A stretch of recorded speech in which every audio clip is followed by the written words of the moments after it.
Bien, buenos días. El día de hoy voy a hablarles sobre lo que es la escoliosis idiopática. Esta se define como una deformidad tridimensional de la columna vertebral que incluye la desviación lateral de más de 10 grados en el plano frontal transversal y la inversión de la lordosis en lo que es el plano sagital. En cuanto a la etiología, todavía no se conoce con exactitud la etiología de la escoliosis idiopática, aunque existen varias teorías haciendo que esta sea una patología de origen multifactorial. Entre los factores tenemos el factor genético, ya que se establece que el cromosoma 19 está relacionado con la etiología de esta enfermedad. El factor anatómico, ya que la literatura habla de que anatómicamente durante el crecimiento hay una especie de acuñamiento del cuerpo vertebral, contribuyendo así a formar lo que sería la curva escoliótica. Y bueno, otros factores como los bioquímicos y propios del sistema nervioso central. Pero como tal, una etiología propia de la esclerosis hepática aún no existe. Aún sigue siendo de origen multifactorial.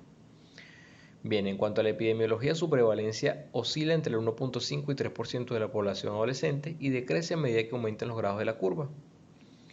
Por otro lado, tenemos la clasificación, que la esclerosis hepática se clasifica según edad, según localización y un tipo de clasificación que es más detallada, que adquiere el nombre de Lenke debido a su descubridor. Bien. Entonces, según la edad, vamos a tener una esclerosis hepática infantil, juvenil y del adolescente. Según su clasificación, esta va a depender de las vértebras límites y el espacio interespacio apical. Y bueno, según Lenke, como les mencioné anteriormente, esta es más detallada y se basa principalmente en tres criterios, como son la flexibilidad de la curva, la deformidad lumbar en el plano frontal y la deformidad torácica en el eje sagital. Estas características van a estar determinadas en radiografías principalmente con proyecciones posterior-anterior, laterales y forzando la inclinación lateral de la columna. Esta es una clasificación comúnmente utilizada para el tratamiento ortésico, a diferencia de la clasificación de localización y edad, que es más utilizada para las implicaciones diagnósticas. Bien. En cuanto al diagnóstico, bueno, la escoliosis idiopática se diagnostica mediante la realización de una radiografía del raquis completa con el paciente en bipedestación.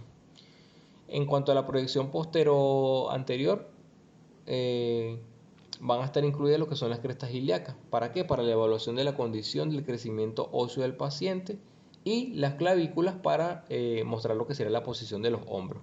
¿Bien? Y en cuanto a la proyección lateral, igualmente en bipedestación, se utiliza para observar posibles deformidades en el plano sagital de la columna vertebral. ¿Bien? Ahora bien, para cuantificar el ángulo de la curvatura lateral de la escoliosis, vamos a utilizar el método de Cobb. Para realizarse este, deben determinarse previamente la vértebra cefálica o límite superior y la vértebra caudal o vértebra del límite inferior de la curva. Bien. En cuanto a la cefálica, es la que tiene su platillo superior con máxima inclinación hacia la concavidad de la curva, mientras que la caudal es la que va a tener el platillo inferior con máxima inclinación hacia la concavidad de la curva. ¿Bien? Entonces se van a trazar líneas perpendiculares a estos platillos y bueno, se va a medir el ángulo resultante entre estas, que es lo que me va a determinar lo que sería el ángulo de Cobb. Bien, en cuanto al tratamiento, tenemos que vamos a tener varios tipos de tratamiento. Tenemos el tratamiento conservador y el tratamiento quirúrgico. En cuanto al tratamiento conservador, este va a estar dividido en el tratamiento ortopédico y fisioterapéutico. En cuanto al tratamiento ortopédico, el objetivo principal es el de mejorar el equilibrio general en el paciente, estabilizar las curvas y evitar lo que será la progresión de la misma. Entonces, uno de los tratamientos conservadores más utilizados es el corset. Estos son clasificados según su material de construcción, según el tiempo de uso y según la región topográfica a la cual va a englobar. Esta se recomienda a pacientes con curvas mayores a 20 o más o menos a pacientes con 20 más o menos 5 grados de Cobb, eso que les hablé anteriormente, según la gravedad de la deformación. Se recomendará las horas de tratamiento por día y se irá reduciendo el tiempo de uso gradualmente hasta quitarlo por completo. En cuanto a los corsés, existen, bueno, como les mencioné anteriormente, muchos tipos de corsés, según su material, según su tiempo de uso, según la región topográfica que cubre. Y entonces los más utilizados son el corsé de Boston, el Providence, el Milwaukee y el Chineo, siendo el Boston el más comúnmente utilizado. En cuanto al tratamiento fisioterapéutico, también es un tratamiento conservador y este consiste en la cinesioterapia, que lo que hace es que mediante el movimiento y la realización de ejercicios específicos va a tener como objetivo frenar la evolución de la escoliosis al mismo tiempo que me va a regular lo que sería la flexibilidad, la postura, el dolor, entre otros. Bien. Eh, las técnicas de cinesioterapia más comúnmente utilizadas son las técnicas de Clapp, la técnica de Rock, la técnica de Messieris y la técnica de Solskjaer.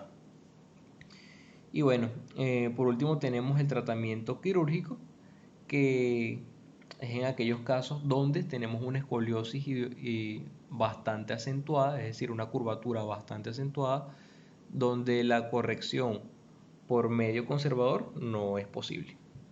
Aquí les menciono también una pequeña lámina sobre la escoliosis idiopática del adolescente. Se las coloco dentro de la infografía porque este es el tipo de escoliosis más frecuente. El principal aspecto clínico de la escoliosis idiopática del adolescente es la deformidad del tronco y en la mayoría de los casos no provoca ningún tipo de dolor.